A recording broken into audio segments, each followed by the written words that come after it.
Mohta college की online पाठशाला में आपका हार्दिक स्वागत है। तो आज हम अध्ययन करेंगे ज्वार भाटा। तो ज्वार भाटा के वीडियो में इससे पूर्व हमने बेसिकली ज्वार भाटा है क्या, किसे कहते हैं और ज्वार भाटा आने के क्या कारण हैं, इसके बारे में विस्तार से अध्ययन कर लिया था। तो आज हम ज्वार भाटा के प्रकारों के बारे में अध्ययन करेंगे। ज्वार भाटा कितने प्रकार का होता है, तो इनके प्रकारों के अध्ययन से पूर्व मैं एक बार थोड़ा सा रिपीट कर देता हूं कि ज्वार भाटा के अंदर क्या होता है, सूर्य तथा चंद्रमा के गुरुत्वाकर्षण बल के कारण क्या समुद्र के जल का स्थल की तरफ यानी जो ऊपर उठकर तट की ओर आगे बढ़ने को तो क्या ज्वार कहते हैं। वहीं ज्वार का पीछे हटकर तट की ओर नीचे जो गिरने की क्रिया है वो भाटा के रूप में जानी जाती है। तो ज्वार भाटा के प्रकारों की यदि हम बात करते हैं तो ज्वार भाटा कई प्रकार का होता है। जैसे एक होता है दीर्घ ज्वार,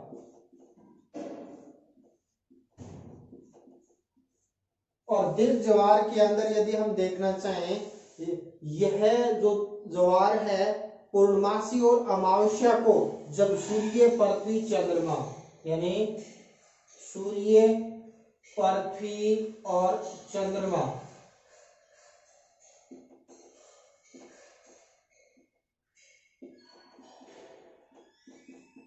एक सीधी रेखा में होते हैं, एक सरल रेखा में होते हैं, तो उसके कारण क्या है यानी जो ज्वार आता है उसको दीर्घ ज्वार कहते हैं। और इसी स्थिति को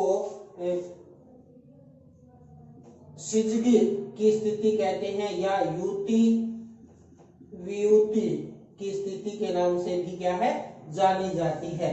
तो इसके अंदर यानी महीने के अंदर जो अमावस्या और पूर्णमासी होती है उसमें यानी महीने में एक दिन पूर्णिमा और अमावस्या 2 दिन यानी दीर्घ ज्वार है वो प्रमुख रूप से आते हैं।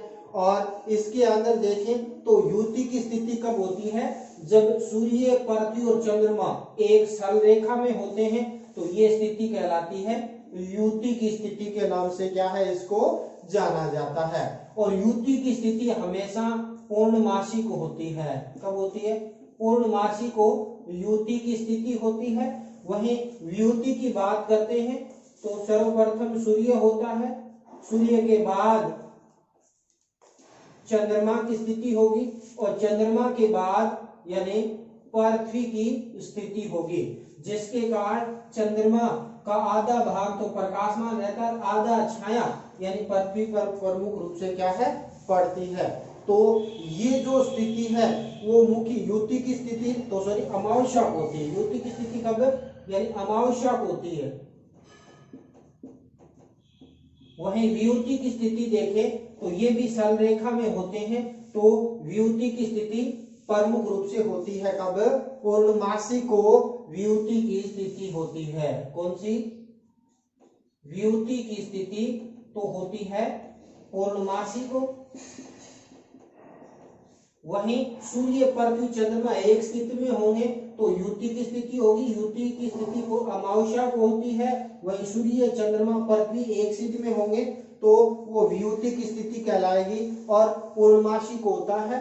और इस दिन जो सामान्य ज्वार होता है उससे 20 फीट ऊंचा ज्वार आता है, तो वो ज्वार बेसिकली क्या है यानी दीर्घ ज्वार के रूप में जाना जाता है। तो दीर्घ ज्वार को किस प्रकार परिभाषित करेंगे, जब यदि हम देखना चाहें तो हमारी जो सूर्य यानी पृथ्वी है यानी सूर्य पृथ्वी और चंद्रमा की स्थिति के अंदर यानी सरल रेखा में होते हैं, इनकी सापेक्ष स्थिति जब सरल रेखा में होती है तो उसमें सूर्य तथा जो चंद्रमा का जो गुरुत्वाकर्षण बल है वो साथ कार्य करता है, जिसके कारण यानी सामान्य ज्वार से 20% ऊंचा ज्वार होता है। और ऐसी स्थिति को सिजगी के नाम से भी जाना जाता है, युति वियुति सिजगी वियुति की स्थिति भी कहते हैं। और ये 2 कंडीशन में होती है, जब सूर्य पृथ्वी चंद्रमा होंगे तो अमावस्या की स्थिति होगी, युति की स्थिति होगी, सूर्य चंद्रमा और पृथ्वी जब एक सरलेखा में होंगे तो वियुति की स्थिति के नाम से जानी जाती है। तो एक तो हो गया कौन सा अपना यानी दीर्घ ज्वार। दूसरा देखें तो इसके अंदर आता है लघु ज्वार। और लघु ज्वार के अंदर क्या होता है, यानी प्रत्येक माह की जो शुक्ल पक्ष की, यानी जब प्रत्येक माह की शुक्ल पक्ष की सप्तमी व अष्टमी होती है उसमें यानी पृथ्वी, चंद्रमा और सूर्य की संपूर्ण स्थिति होती है। यानी ऐसी स्थिति के अंदर क्या होता है, यानी जो चंद्रमा और सूर्य का जो ज्वारीय बल है वो विपरीत दिशाओं में कार्य करता है, जिसके कारण जो सामान्य ज्वार होता है उससे 20% यानी कम नीचा ज्वार इसके अंदर आता है।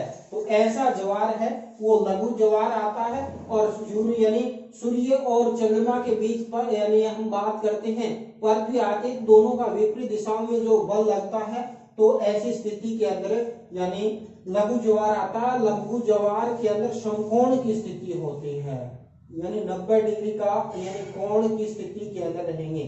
जैसे यानी ये सूर्य हो गया, ये चंद्रमा, ये पृथ्वी, तो इनका विपरीत दिशाओं में बल लगने के कारण जो 20% छोटा ज्वार आता है उसको बेसिकली लघु ज्वार के रूप में जाना जाता है।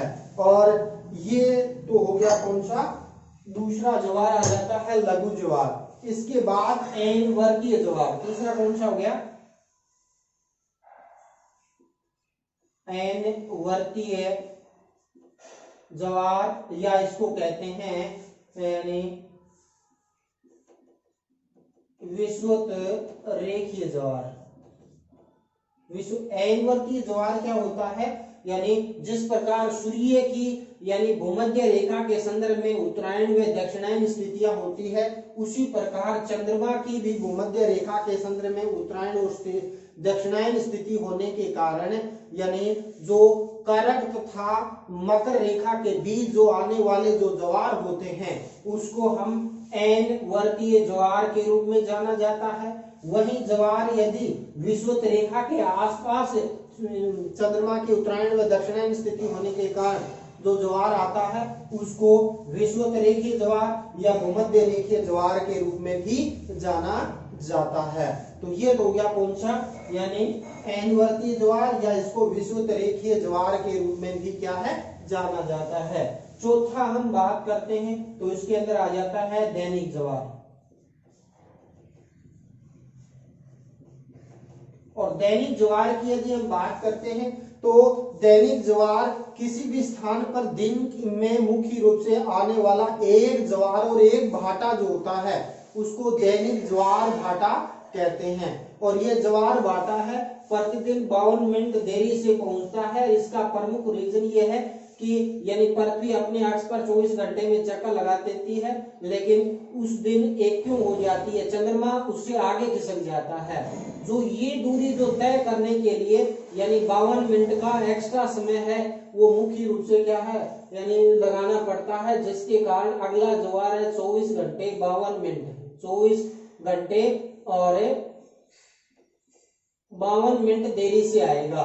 तो एक दिन के अंदर आने वाला एक ज्वार और एक भाटा को दैनिक ज्वार भाटा के रूप में जाना जाता है। और ये जो दैनिक ज्वार भाटा यानी का यदि हम अध्ययन देखें तो चंद्रमा की जो परिभ्रमण तथा घूर्णन गति के अंदर जो मुख्य रूप से क्या है अंतर पाए जाने, दूसरा ये लगभग 5 डिग्री झुकी हुई है, उसका भी प्रभाव इसके अंदर प्रमुख रूप से क्या है देखने को मिलता है। तो वो हो जाता है कौन सा, यानी दैनिक ज्वार। इसके बाद पांचवा आ जाता है अर्ध दैनिक ज्वार। अर्ध दैनिक ज्वार, अर्ध दैनिक ज्वार इसका यदि हम बात करते हैं कि किसी भी स्थान में आने वाला यानी मुख्य रूप से क्या है यानी जो 2 ज्वार और 2 भाटा जो आते हैं वो बेसिकली दैनिक ज्वार भाटा के रूप में जाने जाते हैं। और एक ज्वार से दूसरे ज्वार आने में यानी 12 घंटे और 26 मिनट का इसके अंदर होता है, यानी 2 ज्वार आएंगे 2 भाटा आएंगे एक दिन के अंदर। और एक ज्वार से दूसरे ज्वार के बीच में यानी 12 घंटे 26 मिनट का मुख्य रूप से क्या है यानी डिफरेंस मिलता है। और ये जो ज्वार आता है जहां यानी दो केंद्र जहां पर मिले, ज्वार के जब दो केंद्र यानी प्रमुख रूप से मिलते हैं जिसके कारण ये ज्वार है वो मुख्य रूप से पहले यानी 12 घंटे 26 मिनट बाद आएगा, दूसरा यानी 12 घंटे 26 मिनट के बाद इसके अंदर प्रमुख रूप से क्या है आता है। तो ऐसा जो ज्वार भाटा है उसको दैनिक ज्वार भाटा के रूप में जाना जाता है। इसके बाद छठा यदि हम देखें तो मिश्रित ज्वार।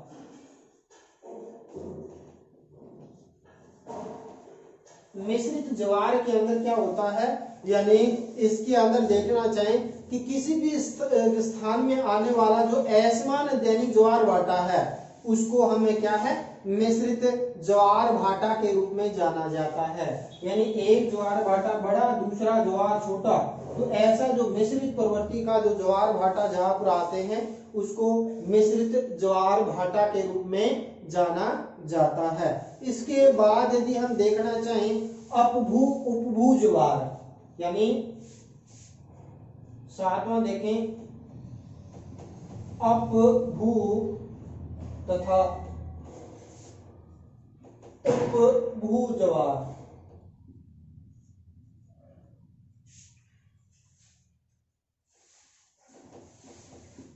इसके अंदर क्या होता है यानी प्रमुख रूप से यदि हम देखना चाहें अपभू उपभू की स्थिति क्या होती है, ये जो यानी प्रमुख रूप से पृथ्वी अपने अक्ष पर यानी 24 घंटे में चक्कर लगाती है और उसके चारों ओर चंद्रमा चक्कर लगाता है। और चंद्रमा यानी मुख्य रूप से एक्स में तो पृथ्वी के सबसे नजदीक होता है, यानी ये हमारी क्या है पृथ्वी है।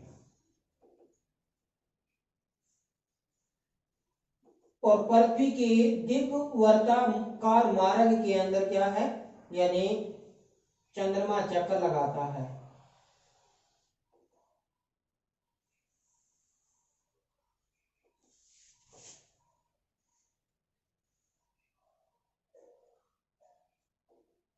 तो इसके अंदर देखें तो यानी चंद्रमा यहां है और एक्स में चंद्रमा घूमते हुए यहां पर आ जाता है।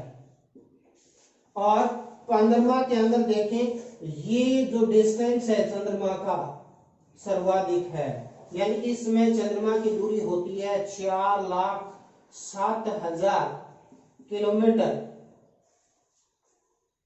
4,07,000 किलोमीटर दूर होता है, यानी वो स्थिति कहलाती है यानी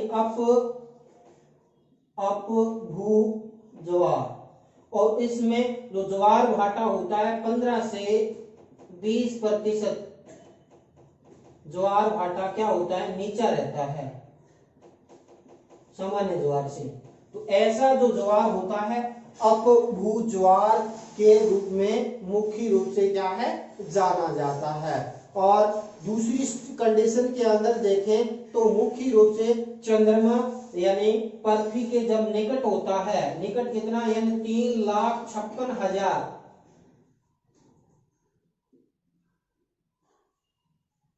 3,56,000 किलोमीटर दूर होता है, तो यानी चंद्रमा का जो ग्रेविटी पावर है वो प्रमुख रूप से क्या है अधिक होता है। और उस अधिक होने के कारण यानी प्रमुख रूप से क्या है दीर्घ ज्वार की यानी स्थिति का अनुभव प्रमुख रूप से इसके अंदर अधिक देखने को मिलता है। तो ऐसी स्थिति के अंदर यानी क्या यानी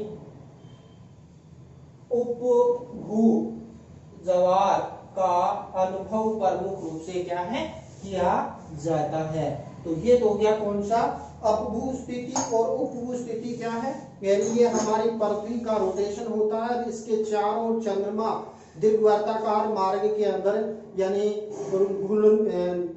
परिक्रमा करता है। और जब सूर्य के यानी चंद्रमा के निकट की स्थिति होती है 3,56,000 किलोमीटर, तो 3,56,000 किलोमीटर की दूरी होगी, उसमें तो यानी वो नजदीक होगा तो उसकी उपभू स्थिति होगी, जिसके कारण सामान्य ज्वार से 15 से 20% ऊंचा ज्वार आता है 20%। इसके अलावा अपभू की स्थिति के अंदर सूर्य यानी चंद्रमा से पृथ्वी की दूरी है वो 4,07,000 किलोमीटर होती है, और ऐसी स्थिति के अंदर जो ज्वार आएगा वो यानी सामान्य ज्वार से 15 से 20% नीचा ज्वार आएगा, तो ऐसे ज्वार को अपभू ज्वार के रूप में जाना जाता है।